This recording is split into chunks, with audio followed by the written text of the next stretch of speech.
Hello everyone and welcome to Snapshot 20W45A, the first Minecraft Caves and Cliffs update. And in this video I'm going to be going over everything that's new in this update. The very first thing that I wanted to look at in the snapshot is the new Amethyst Caves, and they make amazing noises when you walk around in them. Just listen to this. And when you mine them. And you can pick up these block of amethyst, but there's two different types of blocks in here. There's the blocks of amethyst, and then there's the one that the amethysts can actually grow on, and they're a slightly different block. You can see a difference in texture. And they grow these amethyst clusters, and it looks like they go through 4 growth stages if you look at them. And through those stages, when they get to full, you can either mine them with Silk Touch and take the entire amethyst cluster, or you can mine them with a regular pickaxe and get amethyst shards, and you get 4 of them with that, but I think it's also affected by looting, so let's try it there. Oh no, we also got 4 with looting 3. Let's try that again. We have 8 now. Now we have 12. 16. I don't know if that's a bug. That might be a bug, because we have Fortune 3 on there, and the update did say that you should get more.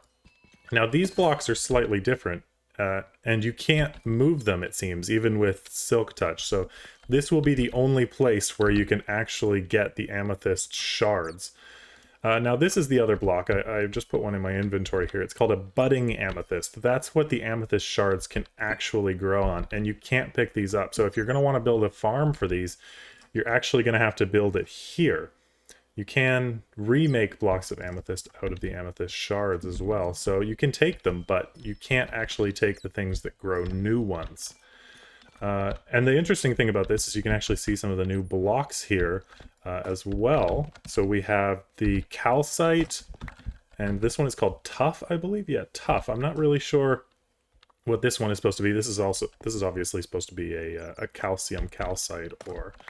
And I really love the texture of these. This is going to add so much to building. But then this cave also, you can see, has the new ore, which you can get over here, which is the copper ore, which you're going to need to make copper blocks, which have the weathering effect. And also, I believe, to make the spyglass, which was added in this update. And so that was with Silk Touch. So let's just see with regular... No, okay, so these always drop as block form no matter what. So I'm going to pop back up onto the surface now that we've seen these and take an in-depth look at the different blocks and everything that's been added in this snapshot. So these are all the blocks and items that have been added in this snapshot. So we have the ones that we saw down below, the calcite, the tough, and then we also have copper blocks, which you can make after smelting the copper ore. I'll let that smelt up there because there's a bunch of different things that we can make with that. And then we also have this, which is hardened glass, and I believe this is made by combining glass with the amethyst shards. Yes, so that makes this tinted glass, not hardened glass. And I believe you need this to make the spyglass as well as copper. So let's just take a couple copper out of there. And oh, there we go now. So, oh no, it's 2 copper ingots and 1 amethyst shard to make the new spyglass. I'm not sure what this tinted glass is for just yet. But then we also have these, which are the candles, which have been made for this snapshot. And this, the lightning rod, which will attract lightning. So let's get a couple more copper ingots here. I really like the texture of these. And then let's see. Yeah, so the lightning rod as well we can make. So that's 3 copper ingots to make a lightning rod. And then there's these, which... when you place them down, I get a flint and steel, they're not lit. So you actually have to physically light them in order to... Oh, I have particles turned off because of the night vision that I gave myself. So now they're lit, and if you click them, right-click them with just your hand, they become unlit. But the interesting thing about these is... give myself a bunch of these here, is they're variable like sea pickles. So if we set the time to night, you'll see that if I break these, the light increases the more of them that you put down. So these are a super interesting light source to add to the game. Now, the colored ones don't give off colored light. They still just give off white light. So we still don't have any way to make colored light in Minecraft. But even so, I really like the aesthetic of these, and these are going to add a totally new look to lighting in this game. Now I'm just going to figure out what this tinted glass is actually for, and I will be right back. Okay, so I've looked through the notes, and it says that tinted glass... Let me just jump into creative mode here. It says that it doesn't allow any light through, which would mean in the daytime you could create total darkness. It doesn't seem to... Let me see if I actually just like close a small space in, if it becomes totally pitch black. It doesn't... Maybe it's not... Oh, wow. Oh, that's interesting. So you can still see it's black in here, but it's not visually black. This could be really interesting for mob farms, because you could create see-through mob farms that are dark on the inside, but you can actually see everything that's going on inside without letting light in, which has always been a problem for mob farms. This is really interesting. I wonder if... What is the light level now? Block 1, block 2, block 0. So yeah, it's blocking the light from above and stopping it from coming down. Now the other thing that they've added, which I didn't know was going to be in it, is waxed copper. So you can take your copper block and you can add, I believe it's honeycomb to it. So this gives a new use for honeycomb, which before was just to be able to make more beehives. And you can combine them in a crafting bench. The regular copper, that's waxed copper, it's all waxed copper. Let me get a regular copper block. And you can combine those, copper block and that, to make waxed copper. But the most interesting part about this is you can stop it at any phase. So if I speed up the random tick here, I believe the oxidization of this is based on random tick. We will find out. 1,000. 100,000. Ah, it's not based on random tick, it's based on actual tick time. That's fascinating. Because if I increase this just an outrageous amount... No, it's not oxidizing at all.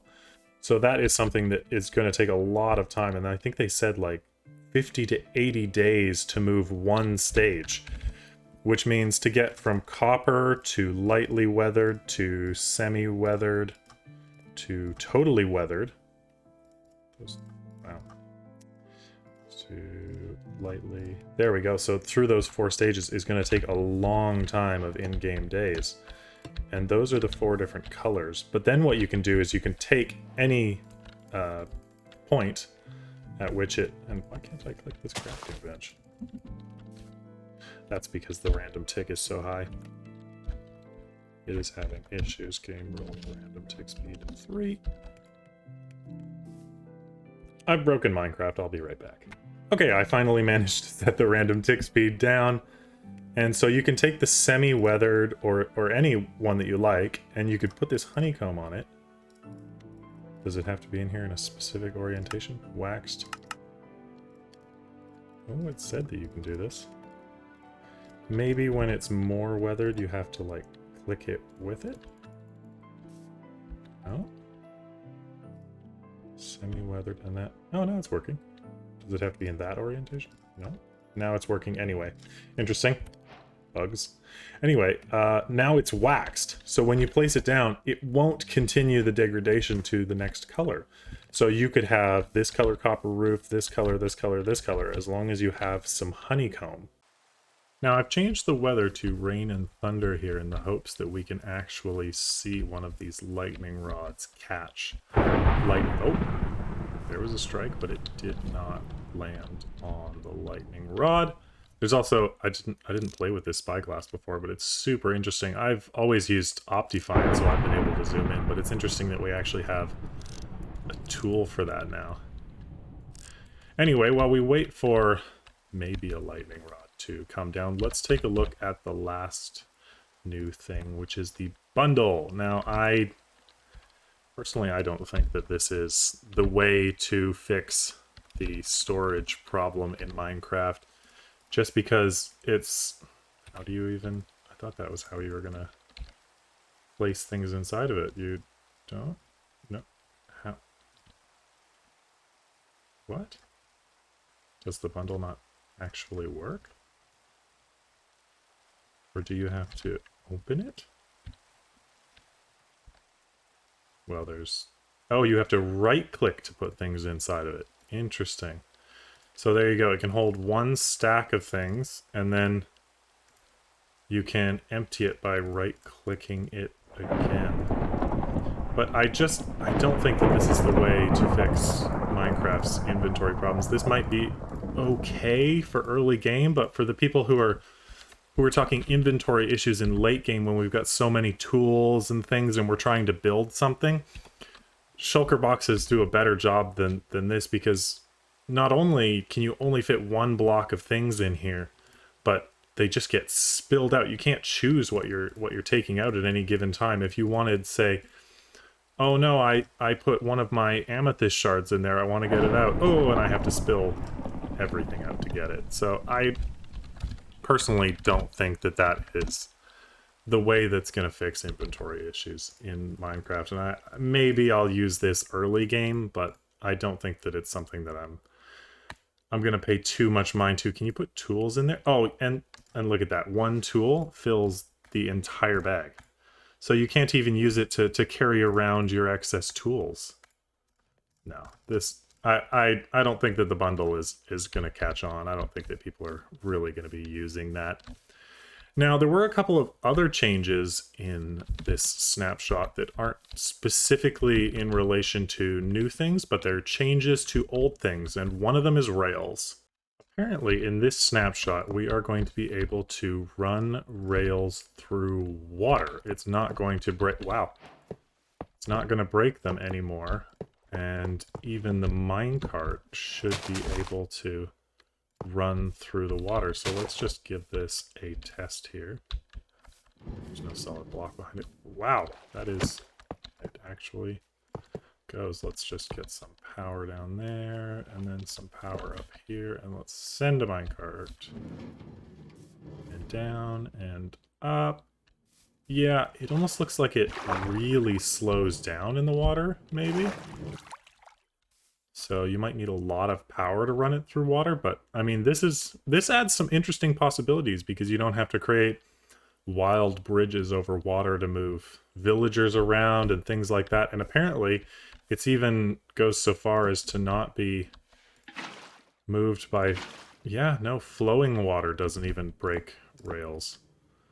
And it just pushes the minecart around. So, I mean, this adds a lot of possibilities to the game for redstone and contraptions specifically to do with underwater and rails, because you could even do minecart hoppers underwater. So you could have water-based farms with minecart hoppers in the bottom, say Guardian farms, and the hopper minecart wouldn't get broken or anything. I mean, it might get pushed around by mobs in the water, but it adds possibilities for sure.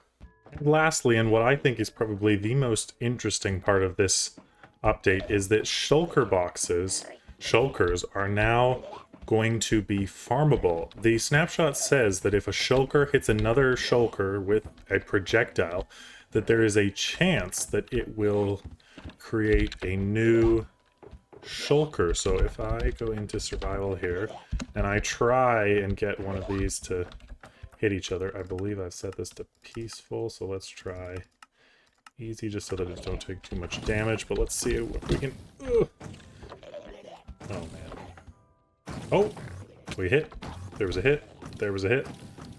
We still have 8, so we didn't get any new ones there. We can still try and get them to hit each other. And I died. Anybody? Come on. There's a couple hits. They're hitting each other like crazy. Oh, I haven't seen any new ones spawn yet. 1, 2, 3, 4, 5, 6, 7, 8. So I don't know. Maybe the chance must be quite low. We'll have to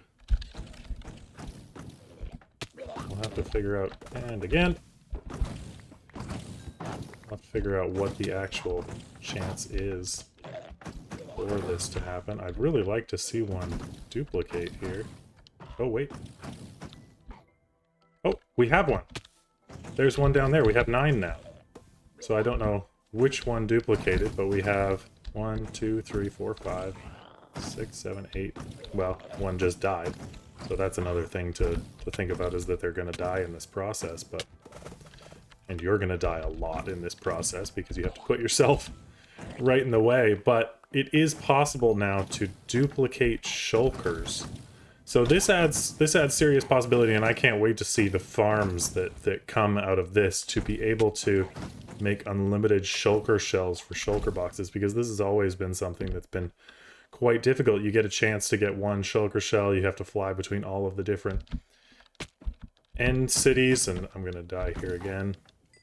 But now we might, with new farms, be able to get basically unlimited shulker shells.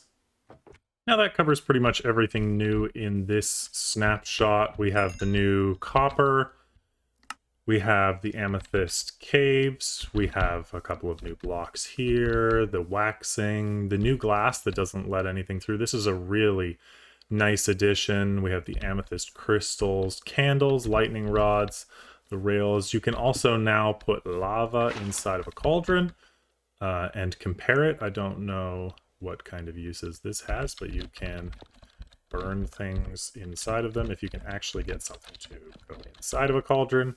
But this is a way to store lava, I guess, now. Other than that, this is pretty much everything that is new in this update. I'm going to be covering all of the new snapshots that are coming out in the future. We haven't gotten the skulk sensors. We haven't gotten a lot of other things that are coming in this update, including we haven't gotten the cliffs of the caves and cliffs update. We've just gotten the very first part of this update, and I am super excited to see what else comes with this. There are a couple of other things. There are bug fixes and minor things that have come with this update, but I've covered pretty much all of the big points that have come to be. So let me know down in the comments what you think of this update, and I will be back as soon as there is another one. Thank you, everybody, and bye.